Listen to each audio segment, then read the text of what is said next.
Imagine you're playing in a playground, and you notice that none of the other kids want to play with you. You might feel lonely or wonder, why don't they want to be my friend? This feeling is tough, and it's something many people face at some point in their lives. But here's a harsh truth.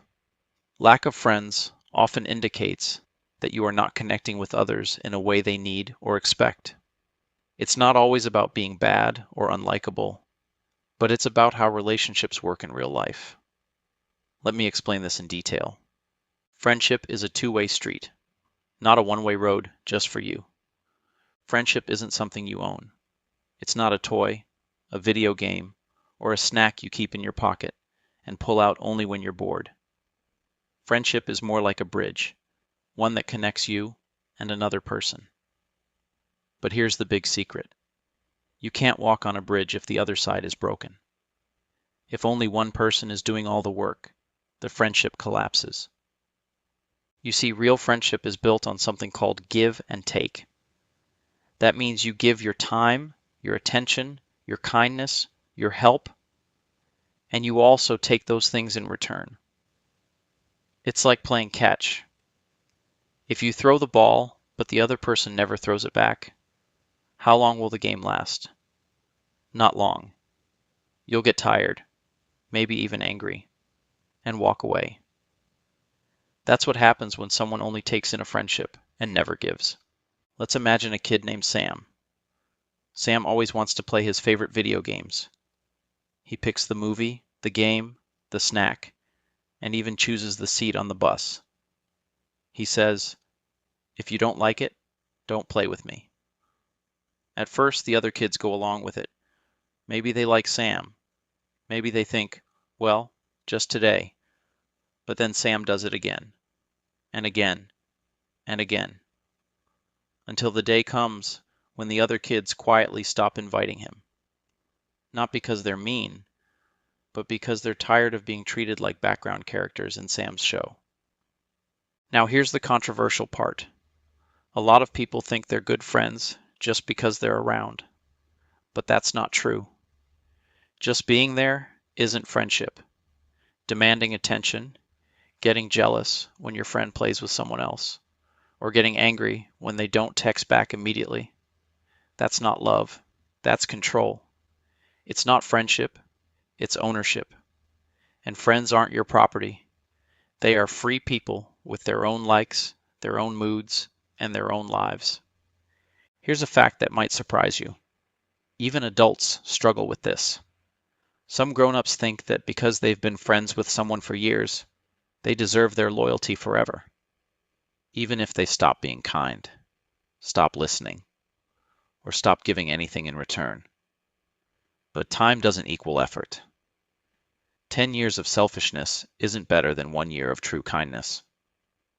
So what does giving mean in friendship?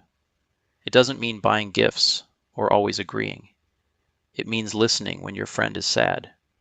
It means letting them pick the game sometimes. It means cheering them on, even if they're better at something than you. It means being fair. And yes, you should expect the same in return. If your friend always takes but never gives, always talks but never listens, always wants help but never offers any, then it's okay to ask yourself, is this a real friendship or just one-sided energy drain? Because here's the truth. Not every friend is a real friend. Some people like what you give them, your kindness, your ideas, your fun, but they don't really care about you. And if they walk away the moment you need something from them, that's not friendship. That's convenience. A friend who disappears when things get tough wasn't a friend. They were a guest at your happiness party. Let's take another kid example. Imagine a girl named Lena. She helps her friends with homework, shares her lunch, and always remembers everyone's birthday. But when she needs help, they say, "Sorry, busy." When she forgets her lunch, they laugh. When she gets sad, they ignore it. Lena thinks she has friends, but really, she has people who are used to taking, not caring. Eventually, Lena realizes that being nice isn't enough. Friendship isn't about what you give. It's about giving and receiving both. Lena decides she deserves better, and she's right. So what's the lesson here? It's simple, but powerful. Friendship is like a garden. If only one person waters it, the plants will die on one side. You need two gardeners, two people putting in love, time, care, and effort. And if someone refuses to water the garden, you don't burn it down. You plant a new one, with someone who understands that friendship is a shared joy, not a one-person job. Lack of friends can mean you're not being yourself. Sometimes, people try so hard to fit in that they lose their true self. This confuses others because they don't know who you really are. Or maybe you're too shy or scared to show your real feelings. Harsh reality. People connect with honesty. If you hide who you are or pretend to be someone else, friendships become shallow or don't form at all. Imagine a girl named Maya who pretends to like everything her classmates like, but deep down, she loves painting and reading. Because she never shares her true interests, she feels lonely, even when surrounded by people. Friends reflect your own behavior and energy. The kind of friends you have often mirror your own behavior. If you're kind, honest, and caring, you attract similar people. But if you're negative, angry, or always complaining, people tend to stay away. Fact. Studies show that emotions and attitudes are contagious.